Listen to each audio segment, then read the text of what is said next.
Hi, ಕೆಲವು ಸ್ಟೂಡೆಂಟ್ಸ್ಗಳು college ಅಡ್ಮಿಷನ್ಗೆ ಬೇಕಾದಂತಹ document ಯಾವ್ಯಾವುದು ಅಂತ ಕೇಳಿದ್ದೀರಾ. ಪಾಯಿಂಟ್ ನಂಬರ್ 1, ನಿಮ್ಗೆ ಈಗಾಗಲೇ SSLC ರಿಸಲ್ಟ್ ಬಂದಿದೆ, ಆದರೆ ಒರಿಜಿನಲ್ ಮಾರ್ಕ್ಸ್ ಕಾರ್ಡ್ ಸಿಕ್ಕಿರಲ್ಲ. ಸೊ ನಿಮ್ಮ ಸ್ಕೂಲ್ ಕಡೆಯಿಂದ ಒಂದು ಪ್ರಾವಿಷನಲ್ ಅಥವಾ ಡೂಪ್ಲಿಕೇಟ್ ಮಾರ್ಕ್ಸ್ ಕಾರ್ಡ್ ಅಂತ ಕೊಟ್ಟಿರ್ತಾರೆ, ಅದನ್ನ ಮಿಸ್ ಮಾಡದೆ ಕಲೆಕ್ಟ್ ಮಾಡ್ಕೊಳ್ಳಿ. ನಂಬರ್ 2, ನೀವು ನೆಕ್ಸ್ಟ್ ಸ್ಟಡೀಸ್ಗೆ ಹೋಗ್ತಾ ಇರೋದ್ರಿಂದ ಟ್ರಾನ್ಸ್ಫರ್ ಸರ್ಟಿಫಿಕೇಟ್ ಕೊಡ್ತಾರೆ, ಅದನ್ನ ಕಲೆಕ್ಟ್ ಮಾಡ್ಕೊಳ್ಳಿ. ಪಾಯಿಂಟ್ ನಂಬರ್ 3, ಒರಿಜಿನಲ್ ಆಧಾರ್ ಜೊತೆಗೆ ಒಂದೆರಡು ಕಾಪಿಗಳನ್ನ ತೆಗೆದಿಟ್ಕೊಳ್ಳಿ.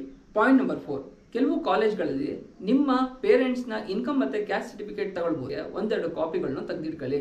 ಪಾಯಿಂಟ್ ನಂಬರ್ 5, ನೀವು ಯಾವುದೇ ಕಾಲೇಜ್ ಅಡ್ಮಿಷನ್ ಆಗಬೇಕು ಅಂತ ಅಂತಾರೋ ನಿಮ್ಮ ಫೋಟೋ ತುಂಬಾ ಇಂಪಾರ್ಟೆಂಟ್ ಆಗಿರುತ್ತೆ. ಕಾಲೇಜ್ ಅಡ್ಮಿಷನ್ಗೆ 4 ರಿಂದ 5 ಫೋಟೋಗಳನ್ನ ಕೇಳ್ಬೋದು, ಮರೀದೆ ಕೊಡಿ. ಫೈನಲ್ ಆಗಿ, ನೀವು ಸ್ಕೂಲಲ್ಲಿ ಓದಬೇಕಾದ್ರೆ ಸ್ಪೋರ್ಟ್ಸ್ ಅಚೀವ್ಮೆಂಟ್ ಏನಿದೆ, ಬೇರೆ ಯಾವುದಾದ್ರೂ ಸರ್ಟಿಫಿಕೇಶನ್ನ ತಗೊಂಡಿದ್ರೆ ಅವು ಜೆರಾಕ್ಸ್ ಕಾಪಿಗಳನ್ನೆಲ್ಲ ಇಟ್ಕೊಳ್ಳಿ. ನಿಮ್ಗೇನಾದರೂ ಇನ್ನೂ ಒಂದಷ್ಟು ಡೌಟ್ಗಳಿದೆ ಅಂತಂತಂದರೆ ಕಮೆಂಟ್ ಮಾಡಿ, ನಾನು ಕ್ಲಾರಿಫಿಕೇಶನ್